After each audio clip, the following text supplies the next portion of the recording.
It is such a pleasure and an honor to be talking about Mike Hoffman.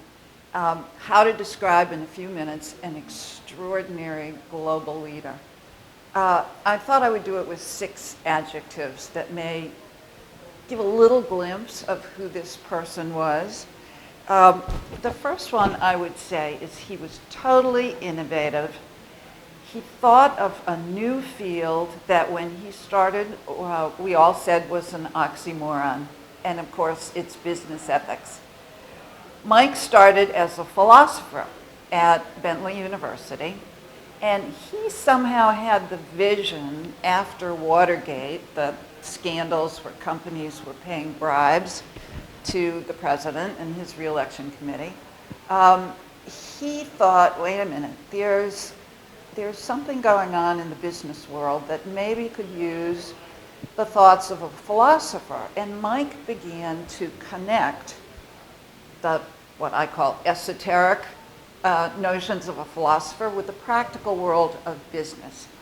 And then he got a grant to start what became the Center for Business Ethics. One of the first ones in the world where he had this unique ability, because of the way he was, to put together academic thinking on this new field of business ethics with the business community. And his timing was perfect, because then you had things like the Ford Pinto scandal that he wrote about. We had the Defense Department scandals. And Mike was someone who could look outside the academic world and see what was going on in the country and bring people together. And people found him.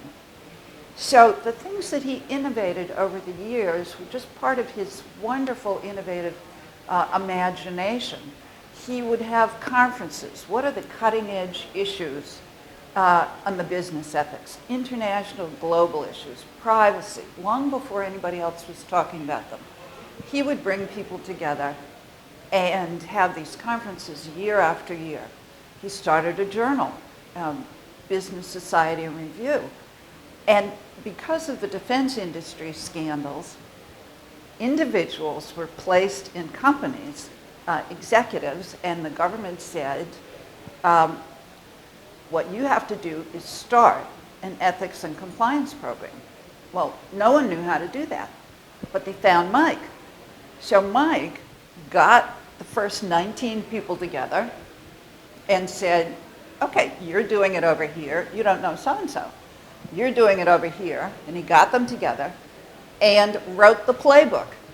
So what does a corporate program look like?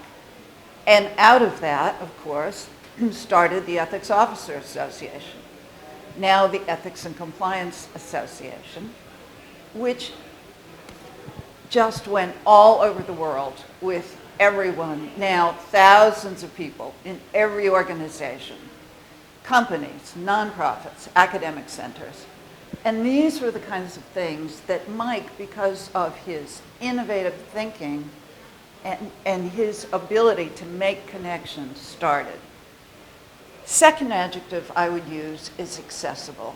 And I said earlier that you can't be an agent of change unless you are accessible to people. So he was the kind of person that if someone heard about him, he would say, yeah, come on in, come to my office. He would spend hours with you. And then he would say, why don't you do this? Why don't you research this? Why don't you start this center in your part of the world? And people came from all over the world, and they kept sending more people. And it doesn't matter whether you were local or you were far away, Mike made time for everybody. And that was one of the ways that he spread this notion of business ethics across the world. Mike was also calm.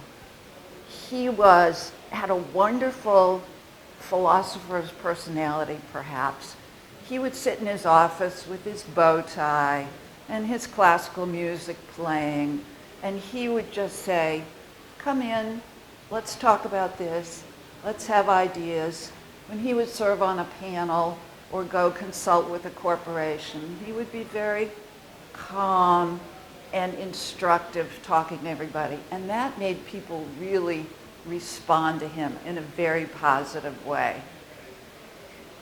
Mike was very multifaceted. He wasn't narrow, which I think was one factor that allowed him to always see the big picture, to spot things around the corner that were going to be ethical issues. He loved sports. He was a great basketball player. He loved playing tennis. He loved to watch sports. He loved to bet on sports because he and I did bet on the basketball pool every year. He loved music. He loved wine. He loved his friends. He loved his colleagues. He wasn't a one-dimensional person. Mike was very humorous. And I think that's maybe why people responded to him, because he loved a joke. He loved a smile. He loved people who had sense of humor. I sometimes tell the story that Mike used to drink tea, and he would reuse his tea bag. Maybe that's a New England thing. And one time he and his wife were visiting us, and after he left, my husband found his used tea bag on the kitchen counter. So he mailed it back to Mike. And that's the kind of thing that Mike would just love. And you could do that with Mike because he was very humorous. He was a joyful person. And the final thing I would say about Mike, now that Mike has died suddenly and left us all with such a void, is that we should remember, I think, that Mike was eternal. What he started 40 years ago, and I should note that 2 years ago, the center that he built on its 40th anniversary was named the Hoffman Center for Business Ethics.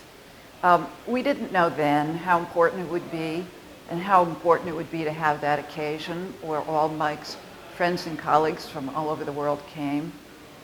So the last adjective I would use is Mike is eternal.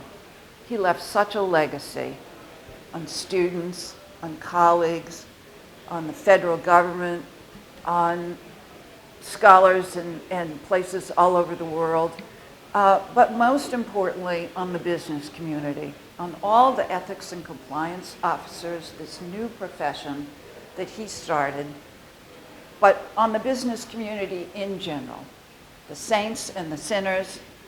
Mike's legacy really will be eternal. His work will keep going through all the people that he touched.